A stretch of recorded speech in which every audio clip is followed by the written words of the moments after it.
sabi mo ka, magtipid-tipid ka, ang ginibo ko na sabi, binutan ko ng mga batong darakulo para tipid-tipid. Nice. O di dyan, ipaano ko na ipabuhos na yan, de. Wow! Tama na yung ano yan. Ay, hindi. O di na nga na ipagaba mo. Amo na nga na ipagaba mo, tro.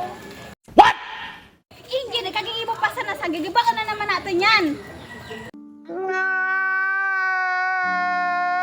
Oo, di ang pabuhusan mo dyan.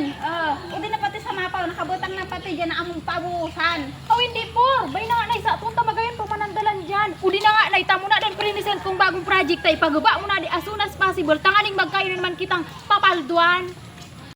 What the fuck? Kadakol ba? O kadakol. O hati kita sa Ano ano? ba ngantay ka? Ah, di ba na natin yan eh? Relax, relax. Ako ang balasan. Bay na nga na isa. Kung magayon pa man. Sus ko.